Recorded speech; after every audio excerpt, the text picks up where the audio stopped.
Tapi yang aku masih ini ya, apa dari apa namanya? Lingkunganmu yang udah kita bahas tadi mengenai Merak dan kamu memilih jalur kesenian. Oh iya. Kira-kira temanmu ada yang terlibat nggak dalam jalur kesenian ini? Tapi sambil ditahan, saya mau ambil pot. Boleh.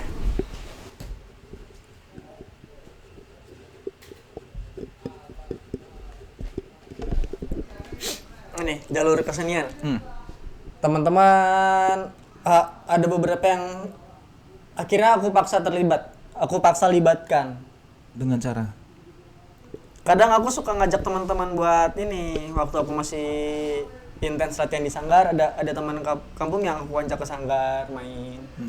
Terus 3 tahun terakhir, 17 Agustus, aku selalu megang acara malamnya, acara hiburan yang malam puncaknya. Sebagai yang ini deh, apa sih namanya, yang seksi acaranya kan, kayak yang megang ini, megang itu, tapi terkhusus untuk part keseniannya aja. Oke. Kabaret, nari, Oke. kayak hal-hal kayak gitu. Kalau acara-acara yang agak kompleksnya, ya itu Bang Muzai tadi, teman tadi. Oke. Beliau yang megang. Kalau aku tuh di part kesenian aja, kayak bikin kabaret, cerita kabaret dari awal sampai akhir. Kayak misalkan kabaret tahun ini kampung kita tuh pengen apa sih namanya, pengen ngangkat tentang sejarah. Aku waktu itu pernah bikin pernah bikin yang Bung Tomo yang perobekan bendera Belanda di Hotel Yamato, bikin itu. Sampai akhirnya teman-teman kampung antusias buat ikut. Oke. Teman-teman sepantaran antusias buat ikut, buat meranin, dan itu respect juga. Terus sampai akhirnya dapat respect yang berlebih sama orang-orang kampungnya. Kamu? Semuanya, semuanya? panitia, semua yang terlibat di kepanitiaan itu. Oh, keren tuh, Bro. Terus? Kayak pokoknya warga kampung itu kayak sangat respect ke kita. Bener, wah aku sangat terharu itu, pengen nangis. Aku kan di situ bukan baca puisi, tapi monolog gitu. Kayak kita tuh ada kabaret, endingnya kan endingnya perang itu, terus aku masuk sebagai puisi monolog. Di situ aku disawer sama guru ngaji. Ya. Saat kamu baca puisi. Wow. Iya, dan ada temanku yang bilang kayak Nan bukan sepanjang ya. Nan, tahu enggak sih orang pertama di luar keluarga yang disawer sama ibu tuh kamu. Asik. Gue denger itu tuh merinding tahu. Kayak wah keren gue nih. Oke. Ada dua hal yang ku tangkap. Pertama, kamu tuh kayak bergerak sebagai konseptor ya. Konseptor, iya benar. Aku adalah seorang konseptor. Kamu yang bikin mungkin alur ceritanya, kamu ngupload ini siapa pemerannya, yang jalan kamu delegasi. Ya gitu ya. Delegasi itu kamu menurunkan, dah ini kamu kerjain ini, aku percayain sana. Yang ini kerjain ini, kamu kerjain sana. Oh iya, gitu. Oke. Gitu. Dan aku paham kenapa kamu nggak ikut narkoba, cu. Kenapa? Karena kamu kayaknya udah dapet pride dari kesenian itu di kampungmu, minimal di kampungmu, menurutku ya. Kamu dapat sebuah kebanggaan yang, wah, aku memang suka seni, dan dari seni ini aku mendapat pengakuan nih. Kayaknya itu deh. Kenapa kamu nggak pakai inek? Tapi itu baru 3 tahun ke belakang. Baru 3 tahun ini? Iya, 3 tahun ke belakang. Ya tapi kan, ya itu goalsnya. Tapi sebelum, maksudnya kita mundur jauh dari 3 tahun belakang itu, kamu memang sudah punya prinsip yang berbeda kan? Oh iya. Memang aku nggak suka lingkungan itu, aku sukanya berkesenian. Oh iya. Dan buah yang kamu hasil baru kemarin tuh yang pengakuan. Benar. Tapi keren sih cerita Bung Tomo emang. Iya, Bung Tomo tuh. Terus apa lagi, Nan? Bung Tomo pernah, terus Maling Kundang pernah. Itu buat yang seru-seruan aja, yang buat happy-happynya. Terakhir apa ya kemarin ya yang aku bikin? Roro Jonggrang. Bikin candi. Asoy. Iya, aku bikin dari kardus. Ya. Jadiin kayak Lego gitu, properti. Iya. Properti kayak gitu. Nah, itu yang pertama kali aku bikin tuh yang Maling Kundang sama teman tadi, Maling Kundang. Yang kedua itu yang Bung Tomo, yang ketiga tuh yang Roro Jonggrang. Nah, yang pertama sampai yang ketiga itu tuh emang tribute buat happy aja. Oke. Buat yang seru-seruannya, banyak lucu-lucuannya. Kalau yang keseriusnya ada di Bung Tomo. Tapi itu juga ada beberapa hal yang lucu, karena nggak menutup kemungkinan kita kan seorang komedian ya. Yes. Pasti kita masukin. Oke. Hal apa kita masukin lucu-lucuannya gitu. Itu apa sih? Momen apa sih? Hari kemerdekaan kah atau 17 Agustus malam puncaknya. malam puncaknya? Malam puncak. Malam tirakatan ya biasanya kita ngomong tuh. Kalau di tempatku bilangnya Iya, tirakatan kayaknya. biasanya. Seperti itu deh. Oh, keren sih. Dan di kampungku malam puncak selalu seru. Selalu seru. Sampai hari ini? Sampai hari ini. Sampai hari ini. Pertunjukan yang kita persembahkan kepada penonton tuh selalu seru. Oke. Maka orang-orang Merak kalau malam puncak main deh ke Kapling, malam puncak Kapling. Kapling baru 2. Seru. Malam kemerdekaan silakan datang ke mana, biasanya di mana? Lapangan Kapling baru 2. Lapangan Kapling baru 2 Merak. Nanti alamatnya bisa kita sertakan ya. Ya, Aso, kita nonton Mas Adnan si ganteng Merak. 17 Agustus. Tapi kayaknya kalau tahun ini aku ini dulu deh. Skripsi ya? Skripsi. Oh iya. Enggak ini dulu. Kamu semester berapa sih? 7 sekarang mau masuk 8. Mau masuk 8. Iya. Berarti kalau biasanya kan kalau kuliah itu kan tengah tahun tuh semester baru ya. Berarti mungkin paling Juni, Juli, Agustus tuh kamu di semester 8 berarti. Maret. Wey. Cepet emang. Cepet ya? Kampusku emang cepet, keren.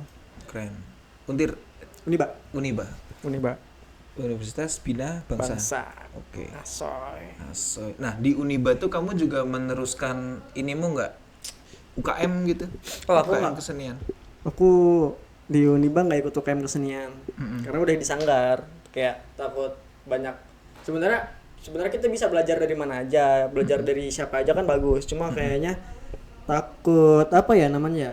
Nggak bisa ngehandle waktu aja. Oke. Iya, ditambah lagi kan di Serang tempatnya. Aku di Merak jauh banget. Jauh banget. Makanya buat kesenian cukup di Sanggar aja karena Sanggar aku Duta Seni KS itu sangat apa ya? Sangat bagus banget buat aku yang pengen berkembang dan terbukti gitu tuh. Jadi Sanggar itu lebih ke komunitas kesenian ya sebenarnya ya? Ya, komunitas kesenian. Dia tuh fokusnya apa sih keseniannya? Seni tari tradisional, kontemporer, musik, karawitan. Oke, sama apa sih yang tadi kamu bilang? Kabaret? Kabaret, oh enggak, kabaret mah emang di kampung aja. Kan di kampung aja. Tapi kalau dari semua kesenianmu sih banyak sih kalau aku ya. Apa yang paling, wah ini Adnan banget nih? Saat ini aku di stand up sih, karena aku emang orangnya suka ngomong aja, suka ngoceh kayak gini. Nice. Iya. Nice. Bagus. Ya kamu stand up juga bagus sih, lucu. Makasih, amin. Iyalah, itu emang harus kayak gitu bro, karena aku percaya kesenian itu jadi wadah untuk menyampaikan keresahan, bisa kesedihan, Iya, kebahagiaan lewat karya seni, dan itu jauh lebih mulia dibanding kalian curhat di sosial media. Benar. Sosial media. Benar. Itu cara apa ya? Itu bare minimumnya kita seniman-seniman nih, ya kan? Kalau aku sedih tapi di sosial media itu nggak banget buat kita. Nggak banget. Ya kita berkarya aja lah. Aku sedih tapi aku bikin karya. Respect. Gitu. Harusnya seorang seniman kayak gitu kan. Memang harus gitu bro. Kayak kemarin aku baru bikin yang di Instagram, tahu nggak sih? Yang apa nih? Aku agak pasif nih Instagram sekarang. Aku kemarin lagi bikin video apa sih namanya? Ala-ala video klip gitu, pakai lagu Perunggu. Judulnya itu apa sih? Aku lupa lagi judulnya. 33 kali. Bukan judulnya. Beritahu aku. Bukan, itu bukan Perunggu. Ya, itu For Revenge ya? For Revenge. Tapi kemarin tuh bener aku lagi bikin video ala-ala video klip itu pakai lagu Perunggu. Itu tuh karena bukan karena iseng aja, tapi karena emang ada perasaan aja. Apa sih namanya? Aku saat itu lagi kayak ngerasa kalah. Apa maksudnya? Kalah gimana? Kayak baru awal tahun tapi kayak ngerasa kalah aja di 2026. Udah tahun 2026 udah mulai, tapi beberapa hal di 2026 aku udah kalah, kayak audisi aku nggak lolos, terus kayak di stand up aku stuck gitu segala macem. Tapi aku buat video itu diperuntukkan untuk doa ibu aku yang nggak pernah putus-putus ngedoain aku. Karena lagunya Gemilang judulnya. Ya. Gemilang. Oh, si lagu Gemilang itu menceritakan doa ibu ke anak. Ya, maksudnya. seperti itu. Oh, I see. Berarti itu kamu berkarya untuk ibu dong? Bisa dibilang seperti itu. Nah, itu. Contohnya. Itu. Tapi kalau misalkan teman-teman ntar lihat emang jelek, karena emang dasarnya aku konseptor bukan eksekutor. Lah kamu di situ sebagai konseptor doang atau juga sebagai artisnya? aku sekalian aja, aku yang ngonsepin pengen kayak gini, sekalian aku yang eksekusi. Karena saat itu kayak misalkan kita gabut nih kayak mau langsung bikin video, udah saat itu juga. Oh, I see. Wah, kamu harusnya kalau cari model mah kesini aja. Asik. Salah strategi. Itu kesalahan strategimu tuh di situ. Tapi Benar. all due respect, secara niatanmu berkarya untuk ibu itu harus diacungi jempol. Aku juga stand up kan karena ibu. Kayak waktu itu kita pernah ngomong deh digeser. Apa ya? Apa konteksnya apa dulu nih? Pengen memberikan panggung terbesar untuk ibu. Lewat stand up. Ya. Ini berkorelasi dengan keinginanmu yang pengen bikin mini show di Merak nggak? Oh, mini show enggak, bukan, beda. Apa? Ini berarti aku belum terinformasi nih. Waktu itu kalau nggak salah waktu itu pernah bilang ke kamu digeser. Aku stand up itu karena dasarnya adalah ibu, karena pengen bikin ibu tertawa. Oh iya, Ya ingat. kan? Ingat aku. Ingat. Goalsnya adalah pengen memberikan panggung terbesar ke ibu, gitu. Bukan ke ibu, ke keluarga, ke semuanya. Keluarga, termasuk ibu pasti ya. Termasuk ibu. Ya. Untuk saat ini panggung terbesar yang bisa aku dapetin, yang aku kepikiran tuh ya Suci kemarin. Makanya ketika kemarin Suci nggak lolos tuh kayak aduh gitu tuh. Tapi nggak masalah karena untuk dapat ke level situ aku masih jauh, masih sadar, masih jauh. Emang apa yang bisa kamu bikin yang bisa apa ya? Kamu bisa bilang itu masih jauh dan masih kalah itu apa dengan kompetitormu di sana tuh kondisinya gimana emang? Ini aja sih jam terbang aja sama apa sih namanya jam terbang. Terkhusus untuk komik-komik kayak kita kan komik-komik daerah, beda sama komik Jabodetabek yang jam terbangnya udah jauh banget dan udah kenal banget sama beberapa komik-komik nasional. Itu aja sih kayak perbedaan jam terbang tuh kayak perbedaan mental juga.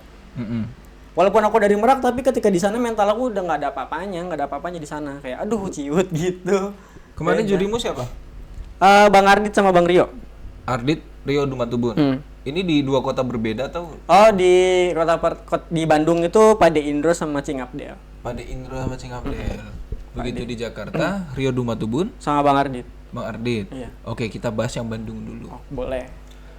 Kita Cilegon teman-teman mengirim kurang lebih 12 sampai 15 orang kalau nggak salah. Dan kita Zero Golden Ticket. Tapi paling nggak kami yang datang dari daerah itu sempat diwakilkan sama Budili yang kasih show-nya tuh pecah sih.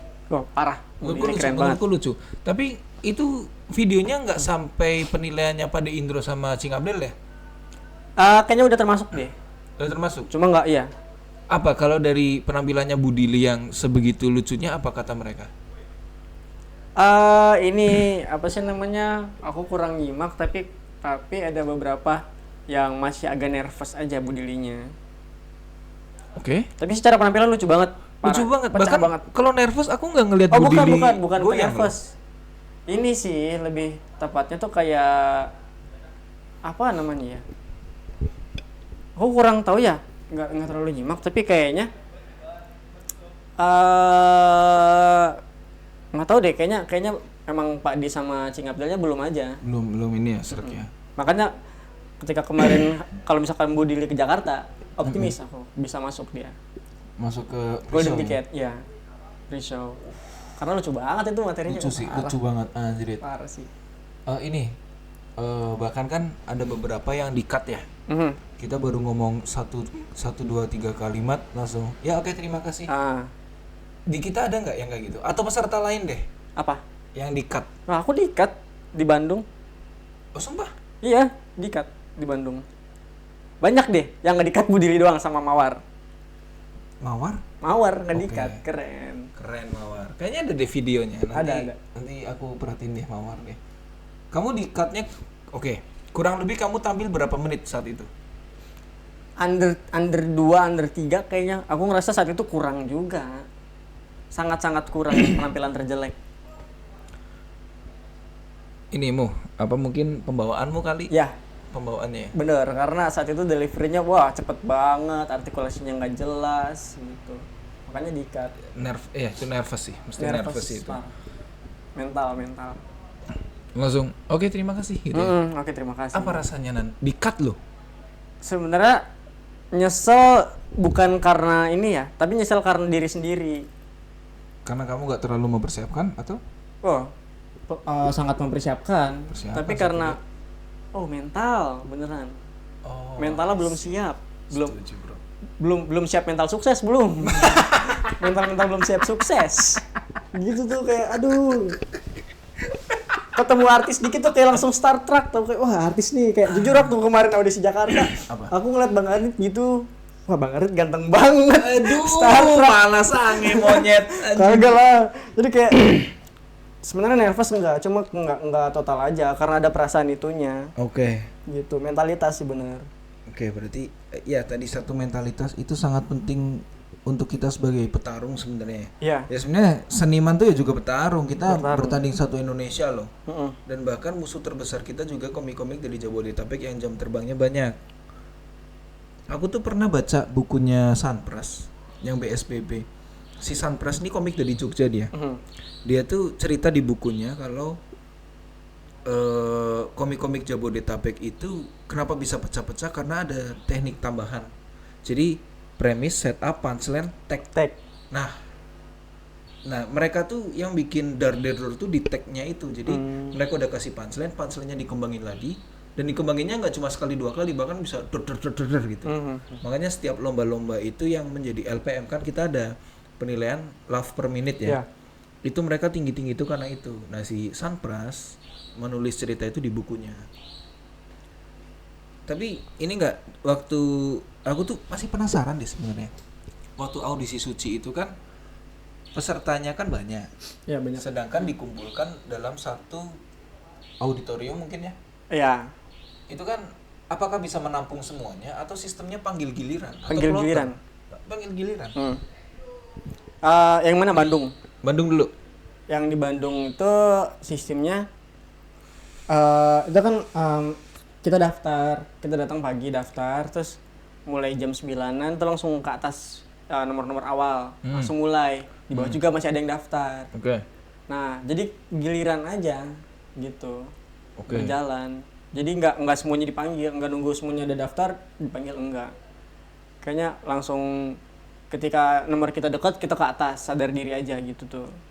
Oh, I see. Berarti ada promnya yang menunjukkan nih sekarang lagi nomor sekian gitu. Enggak juga. Enggak. Kalau pengen tahu nomor berapa ya harus ke atas. Harus lihat. Harus lihat. Ya mending di dalam juga sih. Iya. Tapi kalau misalkan nomornya masih jauh kayak misalkan baru 80 tapi nomor kita ke 200 ya sadar diri aja. Ya mending kita rental PS dulu sih Pak. Iya. Ya memperkirakan kayaknya ini jam segini deh kita mulainya gitu. Banyak juga ya. Dan itu di Bandung cuman Cingap Dela sama Pade Indro doang? Iya. Begitu juga di Jakarta. Kayaknya di Jakarta banyak. Banyak ya? Jakarta banyak. Dan kamu kebetulan dapat Ardit sama Bang Rio. Oke. Kita bergerak ke Jakarta. Boleh. Pengalamannya gimana kemarin? Pengalaman ya? Audisi Suci di Jakarta. Sebenarnya waktu aku ke Jakarta tuh misinya untuk membalaskan dendam di Bandung. Respect. Karena di Bandung di-cut, nggak ada tai-tainya kan, nggak ada apa-apanya. Kita ke Jakarta, kita buktikan. Nice. Alhamdulillah nggak di-cut. Oke. Cuma belum aja. Belum aja. Tapi aku apa? Bukan nggak di-cut. Di-cut ketika aku belum ini. Aku di-cut ketika aku belum ngeluarin cacing. Cacing aku taruh di akhir. Kalau cacing keluar kayaknya dapet. Sombong aja dulu. Respect. Enggak. Tapi act out cacingmu tuh ciri khas banget sih. Ciri khas yang itulah kenapa aku pernah manggil kamu ini filsuf cacing. Ya karena berkarakter itu, bro. Anjing. Malu, aku ngeliat malu. Tapi setlistmu yang di Jakarta itu sama nggak kayak setlist di Bandung? Enggak. Aku langsung ganti. Ganti lagi? Ganti 180 derajat ganti. 100%. Wow. Kalau di Bandung cacing itu di awal-awal. Kalau di Jakarta aku taruh di closing. Oh gitu. Tapi yang di Jakarta si cacing nggak dapat. Belum nggak kesampean. Di-cut terus langsung dikomentarin aja. Apa katanya Rio atau Ardit? Bener kata kamu tadi, apa sih namanya, nggak dar-der-dor untuk kompetisi, kurang gitu. Oke. Gitu. Makanya aduh, padahal itu udah materi terbaik gitu kan. langsung ngedon, sebenarnya nggak ngedon aman sih, langsung berbenah aja apa yang harus kita benerin. Gitu. Tapi kalau nggak salah ya, si audisi Bandung itu kan di hari Sabtu, aku lupa tanggal berapa, tapi Jakarta itu kan selang 1 minggu. 1 minggu. Itu untuk recover mental tuh menurutku ya, itu lumayan berat sih. Sangat berat. Apa yang terjadi dalam seminggu itu, Nat? Nih, kita cerita dulu ya. Waktu ke Bandung. Seru banget gua. Waktu ke Bandung, kita anak-anak Cilegon kan naik mobil barengan. Udah happy bercanda. Pas tahu penampilan di Bandung kayak gitu, langsung pas pulang langsung diem semua. Diem murung. Nggak mood bercanda. Itu kan jelas ada mental yang kena kan. Pasti. Nah, untuk recover ke mental ke Jakartanya, sebenarnya nggak terlalu down banget karena emang ada ambisi di situ. Ambisinya masih nyala, masih ada apinya. Jadi nggak kayak apa sih namanya? Nggak kayak api kena air. Api aku tuh api abadi gitu masalahnya. Respect. Jadi masih ada ambisi. Makanya setelah Jakarta juga, aku masih ada ambisi untuk main ke Jabodetabek tahun ini. Oke. Untuk ikut-ikut lomba yang ada di Jabodetabek. Kayak misalkan ada lomba, kalau tahun kemarin ada lomba Yuasa, misalkan ada lomba apa. Nah, aku berambisi untuk ikut. Nggak masuk juga nggak apa-apa, yang penting nyoba. Ini aja sekedar info aja, waktu itu aku lupa nama kompetisinya, pokoknya acara tahunannya si Jakarta Selatan. Jas Merah. Itu Hadi, Bembeng ikut. Tahun kemarinnya lagi itu Harry Mercury juara 3. Iya. Nah, mungkin siapa tahu kalau ada ini ikut lah coba. Aku pasti ikut. Gas. Pasti. Bagus. Pasti ikut. Bagus itu. Si Hadi, aku kan ketemu Hadi kan waktu itu. Kebetulan nih, nggak tahu aku juga kok bisa ketemu Hadi. Dia tuh dari Pandeglang. Itu laju loh, PP loh. Dari Jakarta cuma untuk open mic itu. Cuma open mic itu, dan memang penampilan saat itu dia lucu banget. Hadi itu. Lucu banget dia. Begitu selesai open mic, dia langsung pulang Pandeglang. Keren. Dia sama pacarnya. Iya. Kayak dan jiwa mentalitas keseniannya tuh sebegitunya loh si Hadi ini, Pandeglang sih. Kamu mungkin bisa inilah ngobrol-ngobrol sama dia coba. Nah, aku juga kayak gitu. Aku juga ada keinginan untuk kayak gitu. Gas, bro. Pasti. Gas. Kayaknya momen tahun ini harus dinyalain. Harus kan kamu pernah bilang, aku masih ingat sampai sekarang, kamu pernah bilang di usia muda bikin aja kegagalan sebanyak-banyaknya. Nah, aku pengen bikin kegagalan sebanyak-banyaknya aja di usia muda. Bagus nih. Gitu. Keren anjir. Keren. Kamu 20? 3. Anjing, masih panjang. 3. Kamu masih punya jatah 7 tahun yang bisa kamu olah. Mau kamu gagal di stand up, kesenian lain, whatever it is. Chance-mu banyak banget buat berbenah. Bagus. Iya. Ini sih, aku nggak tahu ya, kamu yang ngomong atau siapa gitu. Pokoknya ada nih Merak Pride nih, yang itu konteksnya waktu mau berangkat audisi Suci tuh. Oh iya. Nih ada yang maksudnya perwakilan dari Merak, gue pengen datang masuk TV. Oh iya. Itu kamu yang ngomongnya. Nah itu, jaga Nan, apinya Nan. Pasti selalu. Aku akan jadi orang Merak yang membanggakan Merak sih. Wih, di respect. Pengennya. Tapi kalau teman-teman Merak lihat stand up aku, kayaknya wah aku diserang deh. Mungkin. Iya. Tapi ya janganlah. Tapi paling enggak ini sih Nan, aku bakal nunggu momen kamu jadi bikin show di Merak sih. Kayaknya bakal jadi satu momentum yang apimu tuh udah bukan lagi sebesar api kompor, tapi api perkemahan misal gitu, makin gede sih. Sebelum ke Merak aku pengen nyoba di Cilegon dulu sih. Oh gitu, nggak dibalik? Enggak. Oke. Tapi di di Cilegon kan kamu kemarin opener Rekomik final. Ya. Siapa lagi? Lelucon publik di gedung DPR tuh. Apa lagi Nan? Belum. Baru itu. Oke. Kuspil ya. Info terdekat, Adam kan mau bikin special show. Dia mau nyari opener yang rajin open mic. Sikat Nan. Kuserahkan padamu. Itu mah pasti. Aku ambil setiap kesempatan kayak gitu pasti aku ambil. Gas. Cakep. Seneng aku orang-orang kayak gini. Karena pengalaman jadi opener tuh, aku kan kemarin opener ya. Opener Bang Iqbal, lucu banget itu, keren banget. Wih, Parah, pakai kalung salib. Wah, di depan orang-orang Muslim. itu juga aku kepikiran apa ya kok pakai apa rosario tuh di show tuh ngapain juga, aku nggak tahu kepikiran apa anjir. Tapi untuk informasi teman-teman ya, aku jual video opener saya, nanti linknya aku sertakan di bawah. Harganya kalian boleh bayar suka-suka, mulai dari 25.000. Tapi ngomong-ngomong itu ya, aku memang ada ketakutan sih, ada apa ya? Aku kan pernah ini dapat job stand up tuh. Oh ya. Dapat job stand up dan saat itu aku gagal total. Jadi memori itu tuh masih kebawa di panggungnya Iqbal waktu itu kan. Jadi ya dalam proses persiapannya pun juga, yang namanya mual-mual, muntah-muntah tuh udah sebelum hari H tuh. Tapi begitu tampil, ya udah tugasku cuma membungkam keraguan orang aja. Ya, benar. Kan kamu juga yang kombutin saya tuh, amin 1 minggu. Cuma 1 minggu, benar. Tapi jokesmu yang itu, yang obrolan orang Merak tentang kondom tuh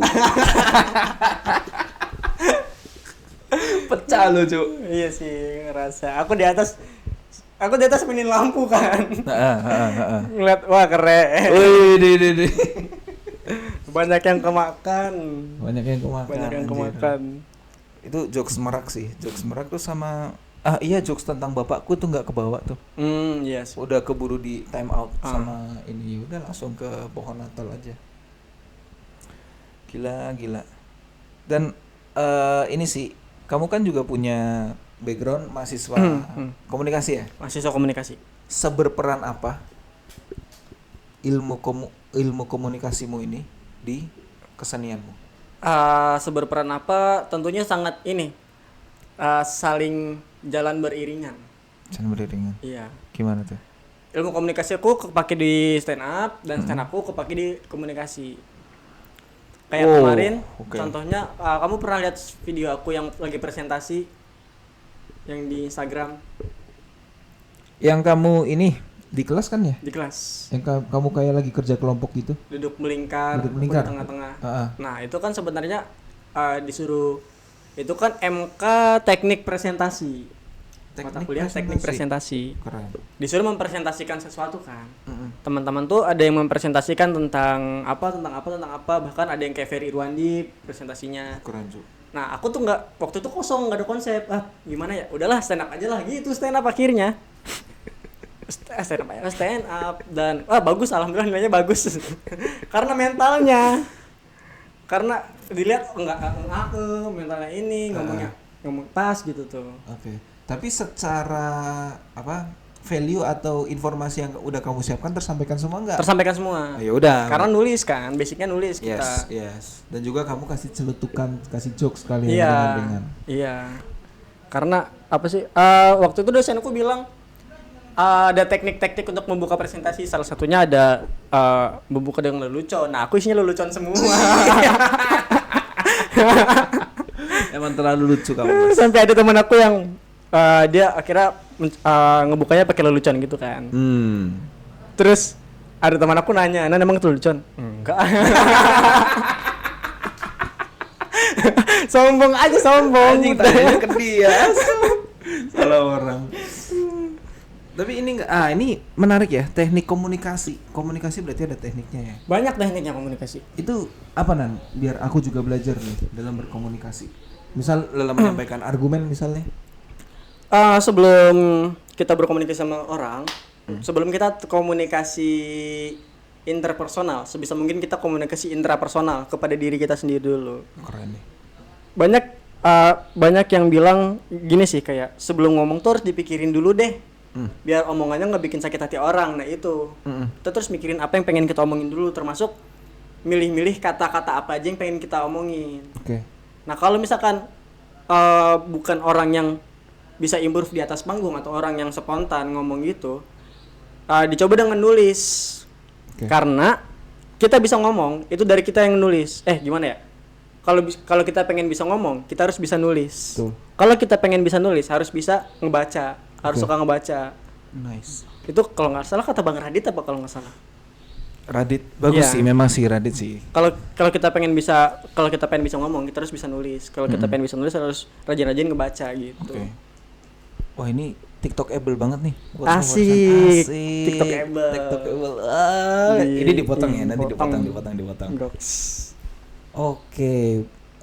Ini enggak apa juga termasuk kayak kalau misal nih backgroundku arsitektur. Oh iya. Ketika aku ngomong sama orang yang mungkin non arsitektural ya, itu kita juga harus menyesuaikan secara bahasa nggak sih? Benar. Itu juga bagian dari teknik komunikasi yang Dari diajarin teknik. nggak? Iya, teknik komunikasi. Kita harus ngeliat, kita anak komunikasi untuk bicara ke orang itu harus ngeliat audiensnya. Nice. Nggak mungkin kita ngomong bahasa-bahasa yang berat ke orang-orang yang nggak berpendidikan. Maaf orang nggak berpendidikan gitu. Nggak mungkin kita ngomong bahasa yang berat ke orang-orang yang masih kecil, anak-anak kecil Iya. gitu. Kan nggak mungkin kan anak 5 tahun diajakin ngomong stoikism kan nggak mungkin. Bener, dan nggak mungkin kita ngomong so asik sama orang-orang penting. Iya lagi. Tapi sekarang kan banyak kan orang-orang penting yang sosokan anak muda. Banyak sih. Emang siapa aja Mas Ana? Tapi banyak deh, tapi ketika apa ya, ini baperan gitu. Ya. Nggak terlalu muda, jadi cuma buat alat politik doang. Aduh.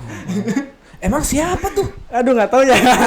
Oh, itu kayaknya pejabat di Panama nggak sih? Panama Panama kan. Ya? Panama. Maksudnya kan kalau pejabat kita kan Pejabat kita udah mau- jadi contoh internasional kan. kemarin habis ketemu Chelsea kan. Chelsea. Gokil. Betul. Ini presidennya Chelsea kan? Siapa namanya? Todd Bowley. Ya, Todd Bowley. Yang dapat jersey kan kalau nggak salah. Lo kebalik. Hah? Todd Bowley yang ngasih presiden kita jersey bukannya? Iya benar, dikasih. Oh, iya, Punya iya. presiden kita. Ya benar. Selama ini presiden kita fans Chelsea. Fans Chelsea, iya. Aku sebagai fans MU kecewa. Oh, kamu MU? MU Wah, dong. anjing, Arsenal gua. MU gua. Apa kamu? 2-1. 3-2. Ya 3-2. 3-2. Itu pertandingan paling taek sih si Kunya ini anjing. Tapi all due respect ya. Aku memang benci MU tapi ya udah. Kalau sama fans-fansnya mah ya udah asik-asik aja. Asik-asik aja. Asik-asik aja. Benar. Cuk. Tapi ngomongin pejabat ya, aku tuh jujur punya keresahan sih Nan. Ini juga masih berkaitan sama teknik komunikasi. Ya. Aku ngelihat di acara TV One, aku lupa nama acaranya, Rakyat Bersuara apa ya. Di situ saat itu sedang membahas isunya Panji, apakah Panji itu layak dipenjara dan macam sebagainya. Namun dalam kegiatannya, orang-orang yang terlibat dalam berargumen di situ kebanyakan selalu menyerang personal. Das. Oh iya. Contoh, Adnan kamu nih backgroundnya komunikasi tapi nggak paham ilmu ini, nggak baca buku ini, coba sana belajar lagi. Itu kan kalau menurut aku itu bukan hal yang harusnya dilakukan dalam forum debat terbuka. Itu pertama sangat tidak pantas. Sangat. Yang kedua, dalam mengutarakan argumen itu terlalu berputar bro. Aku nggak tahu ya dari MC-nya tuh dikasih waktu bicara berapa menit, tapi ketika dia berargumen itu kayak muter panjang gitu. Bahkan sampai aku nggak bisa nangkep ini poinnya gimana. Nah, kalau aku pribadi nih dalam berargumen tuh paling nggak mempersiapkan 4-5 kalimat. Pertama, kalimat utama, alasan, contoh, kesimpulan. Ini yang membuat aku paling tidak mencoba untuk konsisten dalam on point dalam berargumen. Tek. Nah, itu yang aku nggak melihat senior kita tuh melakukan itu gitu loh. Malah justru ada yang naik pitam, ada yang goblok-goblokan, ada bahkan kita lagi ngobrol gini dia langsung asal potong sembarang gitu. Sebenarnya yang aku khawatirkan itu gini Nan. Anak-anak muda kayak kita nih itu ngelihat satu presiden yang sangat buruk dalam berargumen, dalam berdebat, dalam konteks membahas tentang ketatanegaraan atau kita bernegara gitu loh. Itu yang aku jadi ya kita anak muda tuh punya presiden yang sangat jelek aja dari senior kita gitu loh. Nah harapanku mungkin kamu dan teman-teman jurusan komunikasi yang lain dalam berargumen, dalam berdebat tuh janganlah kayak gitulah. Ya nggak, kamu pernah nonton nggak cuplikan-cuplikan gitu? Nonton. What do you think? Sepakat sama apa yang kamu bilang sih, mereka debatnya ini pengen suara mereka didengar. Pengen banget opini mereka divalidasi. Tapi sebenarnya kamu tahu nggak esensi dari berdebat itu apa? Esensi dari debat itu apa? Oke, ku jawab ya. Tapi kalau salah mau dikoreksi.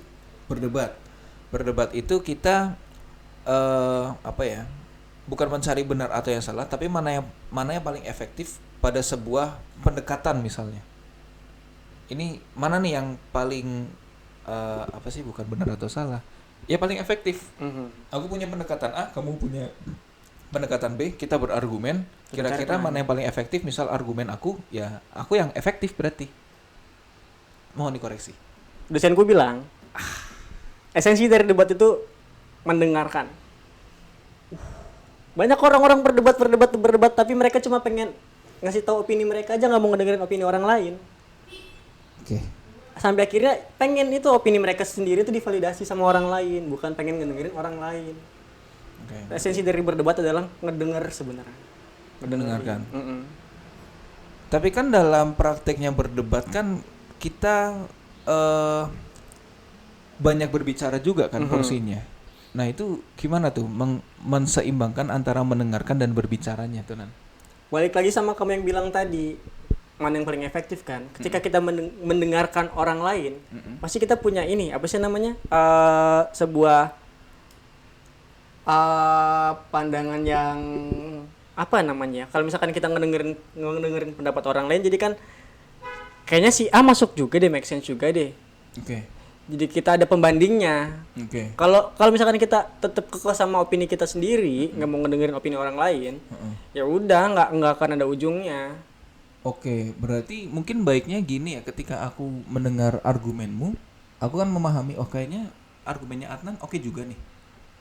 Nah bisa nggak kalau ideku sama idenya Adnan dikolaborasi? Itu endingnya kayak gitu nggak sih pada akhirnya? Harusnya begitu. Harusnya kan? Seperti itu. Iya. Harusnya seperti itu, bukan pengen bagus, bukan pengen siapa yang paling bagus opininya, tapi siapa yang paling bisa masuk ini aja gitu. Tahu gitu dosenmu aja yang suruh ikut debat ya. Iya loh sumpah, karena terlalu banyak apa ya, perintilan nggak penting yang kita tuh nonton tuh emosi sendiri cuk. Itu loh. Benar. Itu yang apa ya, maksudnya ya itulah, kita anak muda tuh sedang memiliki presiden yang buruk dalam berargumen dan berdebat. Itu aja yang aku rasakan itu loh Nan. Ini aku cuma pengen curhat doang nih sama kamu nih. Ya siapa tahu. Tapi untungnya tadi aku jadi ngerti. Oh ternyata esensi berdebat adalah mendengarkan. Sama kayak misalkan kita debat sama pasangan. Nan, mohon maaf percintaanku gagal. Percintaanku gagal nih. Boleh kasih contoh lain nggak? Misalkan kita berdebat sama orang tua, berantem sama orang tua. Kita kan harus mendengarkan orang tua ini maunya apa. Dan orang tua juga harus ngedengerin apa maunya kita, biar bisa enak jalannya ke sananya. Seharusnya begitu. Seharusnya begitu. Pasangan juga kan gitu kan. Pasangan, iya. Iya. Tae. Oke, tapi menariknya ya itu ya sih paling tidak apa ya, keraguan atau keresahanku tadi sudah cukup terjawab karena ternyata esensinya berdebat itu mendengarkan supaya kita mendapat referensi lain, siapa tahu bisa dikolaborasikan. Ya, seperti itu kira-kira. Kurang lebih gitu ya. Ya, tulanan kayak ya gimana bangsa ini mau maju, Bro? Wih. Terlalu politik, Mas. Oke, anjing. Tapi kamu udah enggak ngerokok ya? Oh, enggak, Mas. Aku udah clean dari asap rokok. Udah berapa lama? Hampir setahun. Lumayan dong. Lumayan. Terakhir rokoknya apa? Jarum coklat. Jarum Kretek. coklat. Ya, Kretek ya? Itu tapi cakep juga. Aku berhenti merokok tuh ini enggak hanya saat ini aja, tapi beberapa ke belakang tuh udah pernah juga. Oh, artinya sempat relapse. Sempat udah berhenti, nyoba lagi, jalan canduan, berhenti gitu lagi. Ya, benar. Karena kita tuh nggak bisa ngeberhentiin, gimana ya, menurut aku rokok itu udah jadi kebiasaan tau buat kita. Ketika kita pengen ngeberhentiin kebiasaan ini, kita harus cari kebiasaan lain. Jadi nggak bisa kita berhentiin kebiasaan ini tanpa kita mencari kebiasaan yang lain. Susah tuh buat kita buat ngeberhentiin kebiasaan merokok, karena merokok tuh udah bukan menjadi apa ya, buat orang Indonesia tuh rokok tuh udah jadi kayak gaya hidup akhirnya kan, kebiasaan. Habis Jadi makan lifestyle. ngerokok. Iya. Kalau nggak ngerokok ya gitulah, Beda, gimana iya. gitu. Sampai akhirnya apa sih namanya, jadi kecanduan karena itu. Iya. Nah, aku pernah berhenti ngerokok waktu itu, pernah beberapa kali. Salah satunya waktu kerja di Bekasi, kan aku pernah kerja di Bekasi. Aku berhenti ngerokok karena saat itu aku lagi miskin. Wah, aku mah mikir, orang miskin ngapain ngerokok? Orang miskin ngapain ngerokok? Buang-buang duit. Bener. Kalau menurut Iyalah. aku rokok memang harus dimahalin. Iyalah, Rokok harus setuju. mahal karena hanya orang yang mampu yang membayar pengobatan mahal. Asik. TikTokable. Oke, ntar lanjut dulu yang Bekasi tadi terakhir lagu. Aku nggak ngerokok, aku berhenti ngerokok karena aku miskin. Ya lebih milih makan nasi aja daripada ngerokok. Karena saat itu uangnya pas-pasan untuk Oke. hidup sehari-hari. Punya uang segini, ya udah milih nih, mau makan apa mau ngerokok. Ya makan lah jelas. Makan. Tapi kan ada teknologi namanya ngeteng. Nggak. Beli Tetap. batangan. Karena apa ya namanya? Kayaknya susah sih kalau ngerokok. Kayak misalkan kita ngerokok cuma beberapa batang, pasti ntar pengen lagi. Nah, iya tuh apalagi bis makan emang susah sih. Iya. Nan. Valid. Tapi untung aku nggak pernah ngerasain rasanya kayak teman-teman kecut abis makan gitu tuh. Wah, abis makan kecut nih pengen ngerokok. Ya, aku Alhamdulillah relate aku sih. nggak pernah. Iya. Oke. Berarti drives utamanya barusan sebenarnya tadi aku mau tanya, apa drives utamanya? Karena miskin. Karena miskin. Oke, jadi teman-teman kalau kalian mau berhenti rokok, miskin dulu. Realistis aja waktu itu karena miskin, karena mikir. Kita harus punya prioritas. Harus bisa mikirin prioritas lah, kalau masih miskin ngapain ngerokok. Nice. Kalau sekarang itu karena ini ke faktor kesehatan. Ngerasa aja kan aku main bola, olahraga. Keren. Badan aku kecil nih, kurus nih. Tapi kalau lari tuh engap. Kalau lari enggak Aneh kan? aneh. Nah, Iya. makanya aku berhenti ininya buat ngerokoknya karena udah nggak inilah. Oke. Karena mikirin kesehatan juga sih. Aku pernah gara-gara rokok batuk sampai sakit banget ke tenggorokan, pernah nggak? Aku pokoknya terakhir cuma sampai ISPA doang. Oh. Tapi gimana? Nanti aku lanjut cerita ISPA. Pokoknya batuk sakit banget ke tenggorokan. Aku tuh nah balik lagi. Senekat-nekat apapun kita harus punya rasa takut sedikit pun. Balik ke poin awal tuh. Balik poin awal, elaborate. Apa Apa sih namanya? Aku tuh punya rasa takut kecil sama aku takut ininya bolong kayak di rokok. Oh, Makanya oke. berhenti. Udahlah, Di stop. sampel itu tahu. Mm-mm. Oke. Makanya udah berhenti ngerokok sampai saat ini. Dan ini sudah berjalan 1 tahun. Hampir 1 tahun. Oke, hampir ya. Biasanya udah bagus banget sih. Apalagi kamu juga masih 23 tahun tuh, investasi yang bagus lah. Mungkin kamu juga ditambah dengan berkesenian, kamu olahraganya mungkin bisa dirutinin lagi. Keren. Karena terakhir ya. Kamu kan tahu kan, aku di Fest ada 2. Iya. Yang ini pot 1, yang mod 1. Yang mod tuh udah aku kasih orang ke temanku. Karena sebenarnya kejadiannya sama, karena aku kan masih olahraga juga. Oh ya, kamu kan nggak ngerokok ya? Aku nggak ngerokok, Tapi ngepot. tapi ngepot dan mod. Jadi aku 2 device. Ini kan ya sebenarnya sama-sama anjing juga sih. Aku olahraga main bola, tapi aku ngep. Aneh nggak? Iya. Kalau aku aneh, karena aku kiper. Ya, Kan- sangat aneh. Cuma di gawang ya. Iya. Aku nggak lari kayak Roberto Carlos nih, Ah. nggak kayak Daniel Alves lari, tapi aku ngep gitu. Anjing, aku cuma di gawang ngep, kenapa ya? Nah, suspekku pada saat itu ya udah pasti yang berkaitan sama asap-asap keparat ini kan. Aku kurangin. Nah, ternyata ya mungkin aku lagi apes ya. Awal tahun ini kan aku kena ISPA tuh. Oke. ISPA, infeksi saluran pernafasan atas. Ini tuh kena semua, kena virus. Nah, waktu pertama didiagnosa sama dokter tuh aku kaget tuh. Wah, anjing, penyakit orang kaya nih. Buset. Sakit orang kaya. Penyakit orang kaya nih. Iya sih. Nah, udah mulai dari situ aku juga ngerasa nge-vape rasanya udah nggak enak, bau rokok udah mulai sensitif, nggak nyaman, mulai nggak nyaman. Terus oh ya udah, mungkin udah waktunya. Sama aku target sih terakhir ya, aku umur 29 pengen berhenti. Tak. Nah, Apa? berhenti dunia perasapan ini. Udah selesai lah, cukup. Gitu sih kawan. Tapi ketika kita berhenti dari asap tuh clean, enak banget, segar banget rasanya tau. Segar ya? Segar banget rasanya. Apa salah satu perubahan yang kamu rasakan dari berhenti rokok? Ini sih aku waktu masih ngerokok tuh kalau tiap bangun pagi tuh capek. Bangun tidur tapi capek rasanya. Bangun tidur tapi fresh enggak?